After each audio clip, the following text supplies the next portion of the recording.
한 푼이라도 아끼세요. 수십 년간 우리 곁에서 억척스러운 어머니이자 알뜰함의 상징과도 같았던 배우 전원주. 우리는 그녀를 짠순이라 부르며 그녀의 지독한 절약 정신에 혀를 내둘렀습니다. 하지만 최근 그 절약의 달인 이 평생 모은 돈보다도 훨씬 더 무거운 이야기를 꺼내놓았습니다. 바로 그녀의 유언장에 대한 이야기입니다. 참 낯설고 마음이 무겁더라. 방송에서 털어놓은 그녀의 이 한마디는 단순히 한원로 배우의 개인적인 소회를 넘어 이 땅의 수많은 부모님들이 가슴속 깊이 묻어두었던 공통된 불안감을 수면 위로 끌어올렸습니다. 오늘 우리는 전원주 씨의 고백을 통해 자식들을 위해 평생을 헌신한 우리 부모님들이 삶의 마지막 페이지에서 마주해야 하는 두려움, 유산이라는 무거운 현실에 대해 이야기하고자 합니다. 그녀를 그토록 무겁게 짓누른 것의 정체는 무엇이었을까요?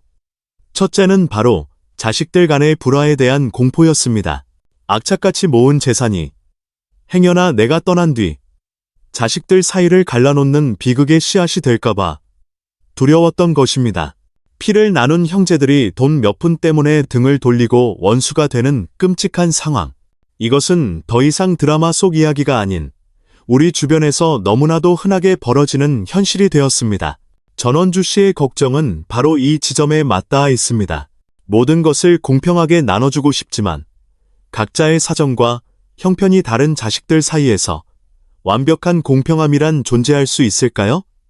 부모의 유산이 축복이 아닌 재앙이 되어버릴지도 모른다는 그 불안감. 이것이야말로 오늘날 수많은 부모님들이 유언장이라는 세 글자 앞에서 망설이고 또 망설이는 가장 큰 이유일 것입니다. 하지만 그녀의 어깨를 짓누르는 짐은 그것뿐만이 아니었습니다. 그녀의 고백은 우리 사회가 애써 외면해왔던 또 다른 거대한 벽, 바로 상속세 문제를 정면으로 겨누었습니다. 평생 허리띠를 졸라매 마련한 작은 건물 하나, 이 사랑과 헌신의 결실을 자식들에게 온전히 물려주고 싶지만 그 상속세가 너무나도 무겁다는 것입니다. 이것은 단순히 부자들만의 이야기가 아닙니다. 젊은 시절 빚을 내어 마련한 아파트 한 채가 전 재산인 대다수의 평범한 우리 부모님들의 이야기이기도 합니다.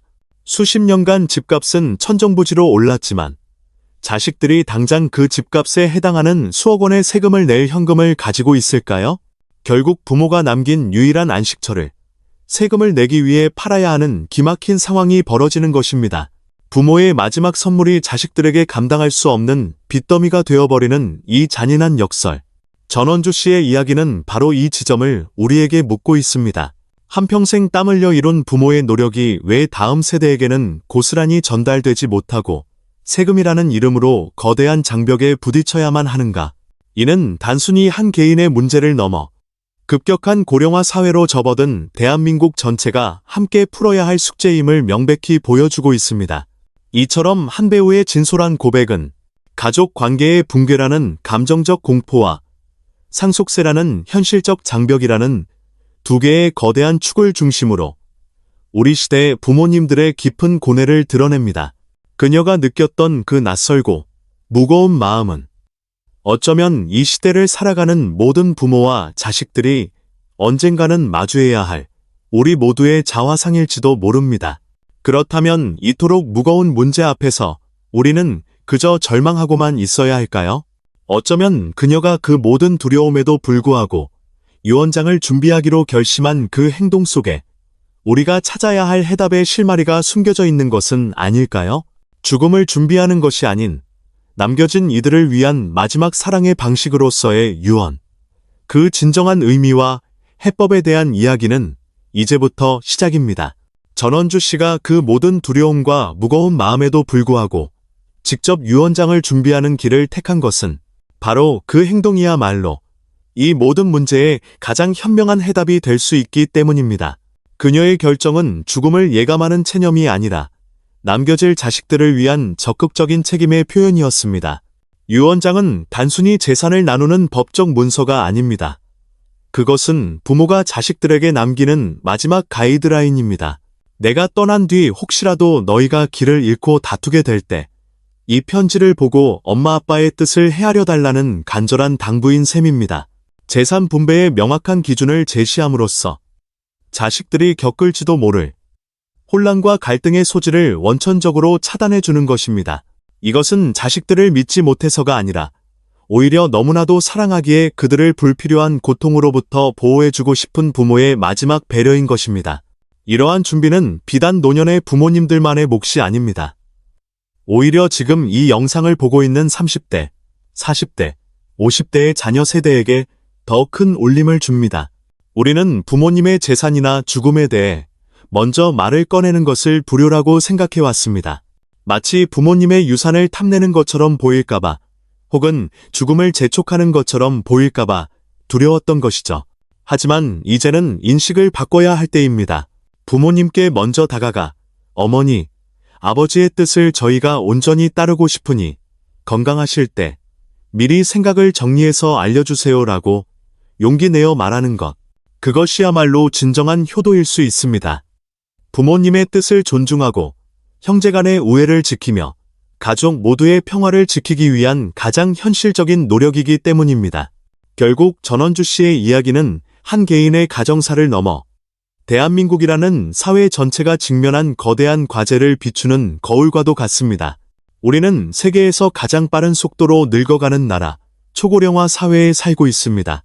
이제 상속과 유언은 더 이상 일부 부유층이나 특별한 가정만의 이야기가 아닌 이 땅의 모든 가정이 언젠가는 반드시 마주해야 할 보편적인 삶의 과정이 되었습니다.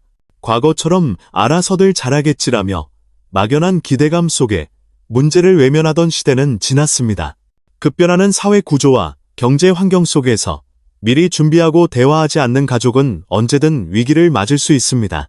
정부는 현실에 맞지 않는 상속세 제도를 개선하려는 노력을 해야 할 것이고, 사회적으로는 죽음과 유산에 대한 이야기를 더 이상 금기시하지 않고 공론화하여 현명한 해법을 모색하는 분위기를 만들어가야 합니다.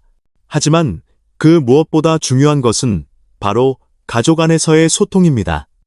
법적인 절차나 세무적인 지식보다 앞서는 것, 그것은 바로 부모와 자식 간의 진솔한 대화입니다. 부모님이 평생 어떤 가치를 소중히 여기며 살아오셨는지, 자식들에게 진정으로 남겨주고 싶은 정신적인 유산은 무엇인지 귀 기울여 듣는 시간. 그 시간을 통해 서로의 마음을 이해하고 공감대를 형성할 때 물질적인 재산은 더 이상 분쟁의 씨앗이 아닌 부모님의 사랑을 기억하는 아름다운 매개체가 될 수 있을 것입니다. 전원주 씨의 무거운 고백으로 시작된 오늘의 이야기.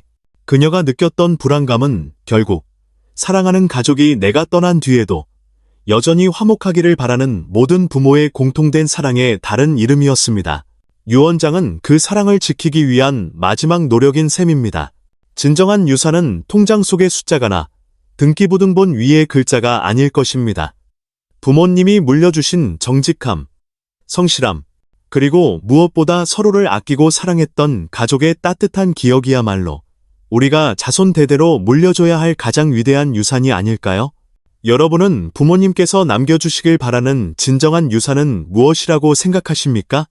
혹은 부모님과 이러한 현실적인 문제에 대해 진솔한 대화를 나눠보신 경험이 있으신가요? 여러분의 소중한 경험과 생각들을 아래 댓글로 함께 나누어 주시길 바랍니다. 우리 사회가 이 무거운 주제를 조금 더 지혜롭게 마주할 수 있도록 여러분의 이야기가 큰 힘이 될 것입니다. 오늘 이야기에 공감하셨다면 저희 채널을 구독하시고 앞으로도 더 깊이 있는 이야기들을 함께 해주십시오.